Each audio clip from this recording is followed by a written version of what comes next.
Greetings and welcome to Converging Streams, Interfaith Fellowship in Our Modern World. Our program is a production of the Muncie Interfaith Fellowship and the Unitarian Universalist Church of Muncie. Today's topic is frequently asked questions about the interfaith experience. Please welcome Reverend George Wolfe.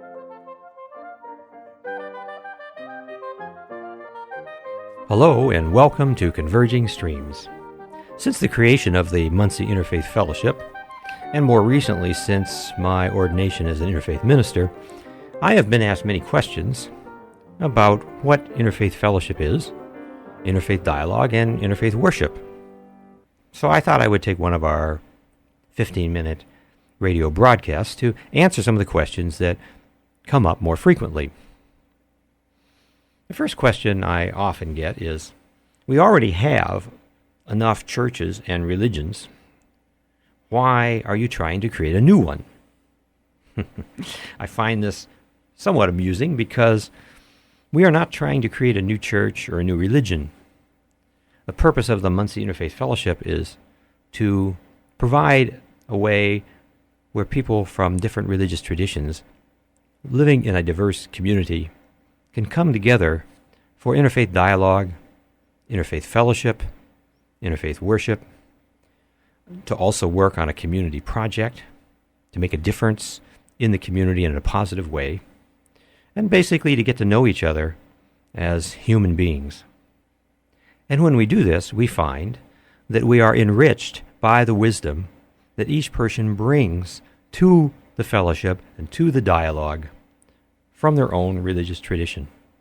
We find that there are many common themes which cross religious traditions, and each theme is addressed in a slightly different way in each tradition, and when we become familiar with that, we gain new insights and deeper insights into the wisdom in our own tradition. So we fundamentally believe that there is wisdom in all religious traditions and that we can benefit from being exposed to that and learning to appreciate the wisdom in religious traditions other than our own. We believe that it is possible to appreciate another religious tradition without converting to it. We are not at all interested in getting people to convert from one religious tradition to another. Rather, it is appropriate in interfaith dialogue and in interfaith worship and interfaith fellowship to recognize and respect the differences that we have in each of our traditions, but also to realize that there are many underlying common themes which we share that we can learn from. So we are not interested in creating a new church or a new congregation or a new religion. Rather, we want to provide a means within our community to bring people together. And we call this peace building. We're building bridges between cultures. And that peace building is very important to establish the kind of communication, understanding, and human connection, which in the future will enable us to be stronger as a diverse community. Another question I often get is, isn't it confusing to read other religious scriptures? And my answer is, well, it certainly can be, but if it's done under proper guidance, then it can be very enlightening. And as an interfaith minister, I've been trained to conduct interfaith dialogue so that discussions about various religious traditions and about the common themes within the traditions can become more meaningful as I help facilitate those discussions. Appreciating the poetry and the beauty of other religious scriptures, however, can be very meaningful as we reflect back on our own tradition, bringing with it what we have heard represented in other religious scriptures. Another question I often get is, what do you do during an interfaith service? Well, we begin our interfaith services often with the reading of an interfaith psalm or poem, and the purpose of this is to evoke the spirit of inclusiveness at the beginning of the service. I thought I would read one of our interfaith psalms just to give you an idea of what that experience is like. And this is Interfaith Psalm number 15, and I happen to have written this particular psalm. Of course, there are interfaith psalms written by many different people.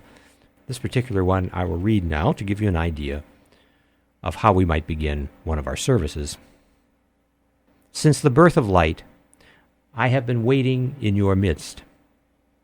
My image is vast as the sky, my spirit as polished as truth. It is you who sought joy in temporal treasures. Your prodigal soul, trapped by the senses, weighted down by the millstone of matter.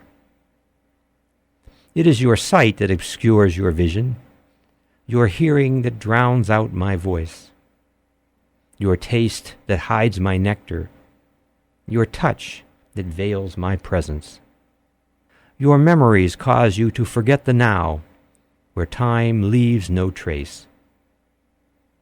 For my song is in the breeze, my face is in the dawn, my heart soars in the starlight, and my dreams are in summer storms. But you will seek me endlessly until the endless is found, and there you will find my image beneath the currents of your mind. That's an example of an interfaith psalm that we use to evoke the spirit of inclusiveness as we prepare ourselves to worship the Almighty through interfaith worship. After reading the interfaith psalm, we have a candle lighting ritual where we light one candle, which represents the supreme light of the divine from which all religions receive their light. And then we proceed to light a candle for each of the religious traditions. For example, we will light the light of the Jewish tradition and ask to receive its blessings. And we will light the light of the Islamic tradition and ask to receive its blessings. And we will light the light of the Christian tradition, of the Buddhist tradition, the Hindu tradition, the Baha'i tradition, the Native American tradition, the Sikh tradition, the Unitarian tradition, and so forth. This shows our respect for the wisdom and the light that each tradition brings to the service. After the candle lighting, we have a short purification ritual, and usually it's a water purification ritual. This is a time when people can come up and interact with water in a way that would be appropriate within their own religious tradition. Water is such a universal symbol that it can be applied to almost anyone's personal spiritual experience. This would be followed by readings from 3 or 4 scriptures from different religious traditions around a common theme. Then there would be a period of silent meditation or reflection, after which the minister who is in charge of the service would then give commentary on the readings and help people understand how the readings tie together within the common theme. After the commentary by the minister, we have a bread-breaking ceremony to conclude the service. And the bread-breaking represents sharing a symbolic meal as a community. Another question I often get is, how do you deal with the differences between the religions? This is important because many people assume that we're simply trying to water down religion and ignore the profound differences between them. This is not really true. We honor and recognize the differences between religious traditions and honor the choices that individuals make for themselves as they follow their own personal spiritual paths. And the differences in the religious traditions we discuss more during interfaith dialogue. During interfaith worship, we emphasize more the common themes that we all share. But during interfaith dialogue, we can examine more the differences between the religious traditions, and oftentimes these differences are merely due to misunderstandings. They're also due sometimes to dogma, which is not necessarily a part of the original religious scripture or religious tradition, but came later as human beings who tried to represent that religious tradition developed dogmatic ideas, many of which are no longer embraced by everybody in that particular religious tradition. So we respect the differences of each religious tradition, and we discuss and deal with them in the context of interfaith dialogue. We believe that mere religious tolerance is not enough. We strive to learn and appreciate the teachings of the religious traditions other than our own through the experience of constructive dialogue, and through appreciating other religious traditions and reading their sacred writings, we discover teachings that the world's religions share. Such discoveries enable individuals to gain new insights into their own personal religious beliefs. Finally, I often get the question, do you teach meditation or a particular spiritual practice as a part of the Muncie Interfaith Fellowship? Well, we don't teach a particular form of meditation. We believe that meditation and spiritual practices of various types are very important and that people should learn about them and adopt a spiritual practice and a form of meditation and prayer that is right for them and in keeping with their own religious tradition. We recognize that there are many forms of meditation, many forms of devotional practice, and we encourage a person to learn about and find a particular approach to spirituality that is most meaningful for them. However, I should mention that I do teach a particular form of meditation through the Center for Peace and Conflict Studies that I learned about 12 years ago when I was in India. This is a particular form of meditation which is a very natural way to settle the mind and body into a deep state of meditation. It was created by a sage that lived about 1,500 years ago named Shankaracharya, who created particular songs using the Sanskrit language, which, when listened to for the right amount of time, would enable a person to very naturally and spontaneously slip into a very deep state of meditation. The Sanskrit language has a mantric effect, mantric meaning the sound of the words in the language have an effect on the physiology so that the metabolism changes and the mind can, in a very spontaneous way, settle into a very deep state of meditation, which is characterized by what I call involuntary mindfulness. Involuntary mindfulness simply means that a person is settled deeply into a state of non-desire, such that the silence comes to the foreground of our experience, mental activity recedes into the background and can even subside altogether. And in that state, one is left with the experience of what's called awareness by itself, or pure consciousness.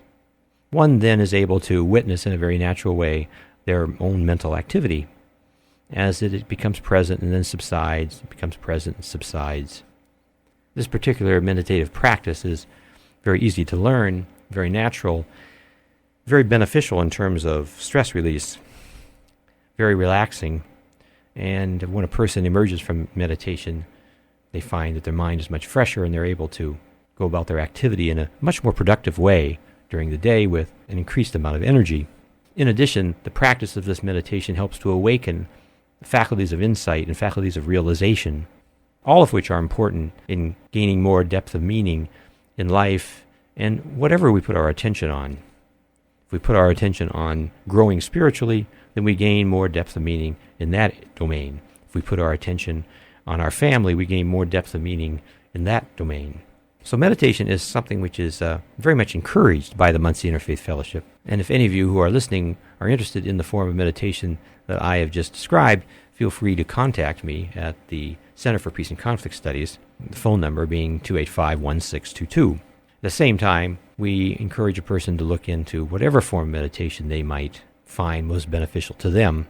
And we recognize that there are many approaches to spiritual development, and we respect the choices that people make in pursuing whatever devotional approach they may choose.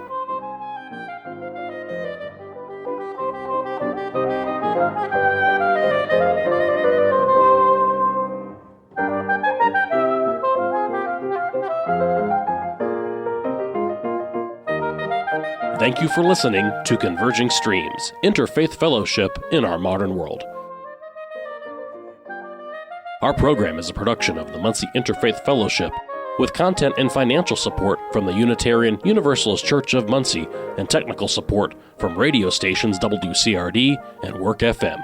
Most importantly, we thank you, our listeners and followers, for your support. To connect with Converging Streams, including listening to our entire catalog of past programs, getting our latest new content, and making your own contribution to this program, visit our website, convergingstreams.org. Converging Streams is produced by Tony Piazza, George Wolfe, and Thomas Perchlik. Thank you for listening and have a pleasant week.